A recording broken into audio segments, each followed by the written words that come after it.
vivemos uma situação no Brasil em particular, irmãos, que o Evangelho de Deus ele tem perdido a sua essência. Hoje vemos uma situação particular que a igreja, por causa da modernidade e por causa da evolução, ele tem mudado a sua liturgia no culto, ele tem mudado a sua forma de adorar a Deus, no intuito de trazer jovens, de trazer o mundo para dentro da igreja. Então as tradições estão ficando para trás, as utopias. O que seria uma utopia? Crer no reino de Deus, crer numa igreja que permanece na comunhão, que partilha do pão, que tem compromisso nas orações. Isso tem ficado no passado e tem se perdido. E hoje eu queria trazer a mensagem, o testemunho de um verdadeiro missionário. Eu poderia citar aqui fazendo um contraste com a vida de Jonas, porque Jonas ele foi tão desobediente, ou deixou de cumprir a vontade de Deus, que lá no capítulo 3 de Jonas está dizendo assim: e veio uma segunda vez a palavra do Senhor a Jonas. Que servo é esse que ouve a voz de Deus, que tem compromisso, que tem chamado de profeta em sua vida, e ele tem que esperar que Deus fale uma segunda vez? Então, gosto muito da narrativa da vida de Jonas, porque traz muito ensinamento para as nossas vidas. Uma narrativa onde o vento obedece à voz de Deus, uma narrativa onde o mar obedece à voz de Deus, uma narrativa onde o peixe obedece à voz de Deus, uma narrativa onde uma semente de aboboreira obedece à voz de Deus, uma narrativa onde um verme obedece à voz de Deus, mas uma narrativa que o profeta, o homem de Deus, não quer obedecer à voz de Deus. Mas nessa noite não quero falar de Jonas, quero falar da figura do apóstolo Paulo. Esse Paulo chamado de Saulo, nascido na Cilícia, fariseu, falava 3 línguas, o grego, o aramaico, estudado aos pés de Gamaliel, da escola de Hilel. Hilel era vô de Gamaliel. Paulo, cidadão romano, bem estruturado, com uma vida próspera, participante dos cultos dentro do farisaísmo, dentro da liturgia dos saduceus, dos herodianos, entrava nos palácios, participava dos grandes banquetes, tinha uma vida abastada, tinha uma vida gloriosa, tinha uma vida de exaltação ali diante da cultura helenística, diante do povo romano, diante do povo judeu, diante dos gregos. Esse está ali certo dia, Estevão proclama o evangelho pautado no livro de Isaías, é apedrejado, as vestes daqueles que apedrejam Estevão ficam aos pés de Saulo. Ele corrobora, ele concorda com o apedrejamento de Estevão, e dali para frente ele se levanta como um lobo feroz, um urso destroçador para perseguir a seita do caminho, ou a igreja do caminho, ou a igreja de Cristo. E ali arrasta as pessoas, manieta as pessoas, liga as pessoas, tira das suas casas, leva ao cárcere, espancamentos, mortes, tudo por causa do zelo pela palavra de Deus. Só que Paulo tinha muito conhecimento da palavra de Deus, mas não tinha a graça expressa no sacrifício do nosso Senhor Jesus Cristo. A Bíblia diz que a lei mata, mas o Espírito vivifica. Hoje vivemos uma situação que o jovem, o homem, ele vê um jogador de futebol, citaria o nome do Cristiano Ronaldo, do Messi, e ali ele se contagia, e ali ele tem a vontade de ser um grande jogador de futebol. Hoje vemos alunos em escolas que vê um professor dotado do intelecto ali maior, um professor dotado de amor a ensinar, ele tem ali como espelho aquele professor, e então ele põe no coração dele estudar para se tornar professor. Hoje temos jovens que vê alguém operar na situação da medicina, da enfermagem, e ali ele é contagiado por aquilo, e ele tenta no coração dele se tornar um doutor, se tornar um enfermeiro.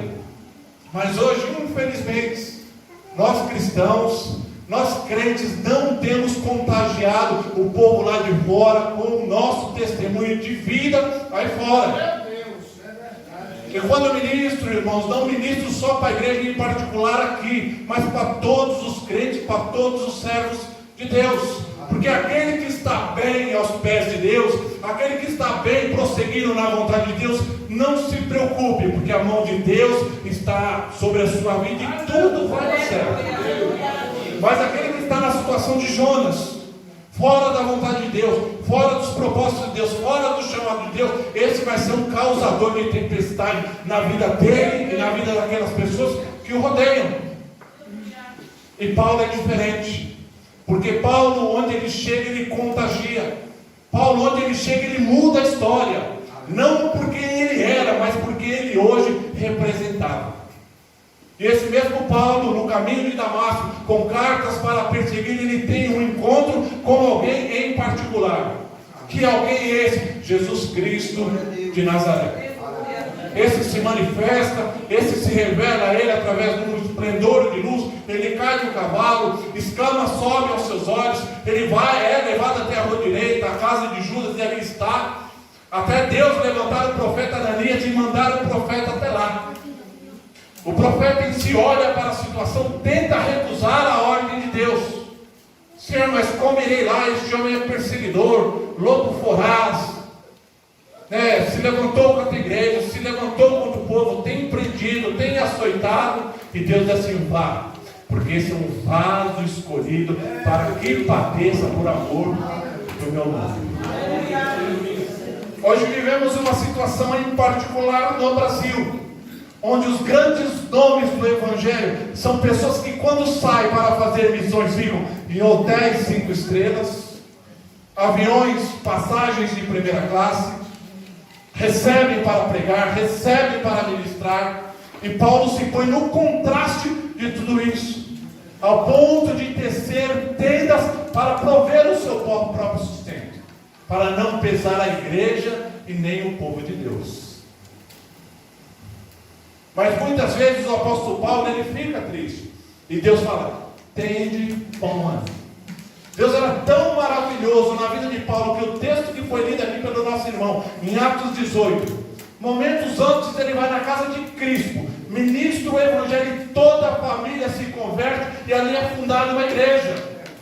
Tamanho o poder na vida de Paulo. Tamanho o poder na vida de Paulo, que ele manietado, ligado ao outro profeta, Silas, louva, ora a Deus, e Deus abre o cárcere. Ele poderia fugir, se esconder, mas ali ele vê alguém que tenta intentar e tirar a sua própria vida.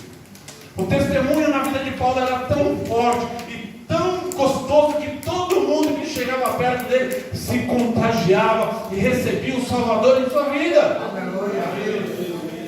E ali o carcereiro recebe o Evangelho, a família recebe o Evangelho, todos são batizados, e a graça e a glória de Deus mais uma vez é manifestada.